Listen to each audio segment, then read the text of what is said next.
നമസ്കാരം. ഞാൻ നിങ്ങളുടെ സ്വന്തം ശരവൺ മഹേശ്വർ.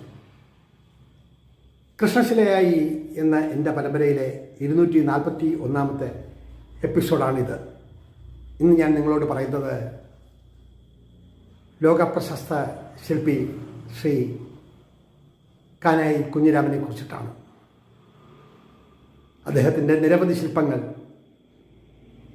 വെങ്കലത്തിൽ തീർത്ത ഒരുപാട് രാജസ്നേഹികളെക്കുറിച്ചിട്ടുള്ള ശില്പങ്ങൾ, മലമ്പുഴയിലെ യക്ഷിയും ശംഖുമുഖത്തെ മത്സ്യകന്യകയും വേളിയിലെ ശംഖും, അങ്ങനെ നിരവധി നിർമ്മിതിയുടെ ശില്പി. നിരവധി തവണ അദ്ദേഹത്തെ കാണുകയും സംസാരിക്കുകയും ചെയ്തിട്ടുണ്ട്.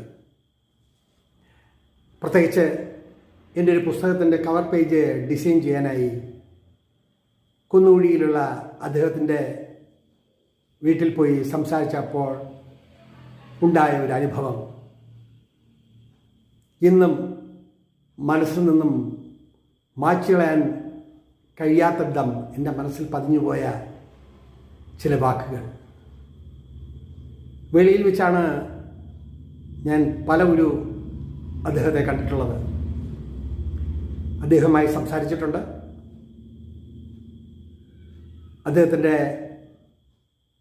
ശില്പങ്ങളെക്കുറിച്ചും അദ്ദേഹത്തിൻ്റെ രീതികളെക്കുറിച്ചും അദ്ദേഹവും ഞാനുമായി സംസാരിച്ച അനുഭവങ്ങളെക്കുറിച്ചുമെല്ലാം വിശദമായി ഈ എപ്പിസോഡിൽ നിങ്ങളോട് പറയുന്നുണ്ട്. കാണുമല്ലോ, നിരവധി പേരുടെ ശില്പങ്ങൾ ചെയ്തിട്ടുള്ള അദ്ദേഹത്തിൻ്റെ നിർമ്മിതി കേന്ദ്രത്തിലേക്കും ഞാൻ പലവട്ടം പോവുകയും കാണുകയും സംസാരിക്കുകയും ചെയ്തിട്ടുണ്ട്. കലയുടെ നിദർശനം, കലയുടെ ഉത്തുംഗശൃംഗങ്ങളിൽ ഭാവനയുടെ ചിറകിലേറി നീങ്ങുന്ന ഒരു വലിയ ശില്പി. എൻ്റെ കാഴ്ചപ്പാടിൽ തിരുവനന്തപുരം ശംഖുമുഖത്തുള്ള ആ മത്സ്യകന്യകയുടെ ഒരു വലിയ ശില്പം, ആ ശില്പത്തിൻ്റെ ഓരോ നേർരേഖകളും നമ്മുടെ മനസ്സിലുണ്ടാക്കുന്ന ചലനങ്ങൾ വളരെ വലുതാണ്.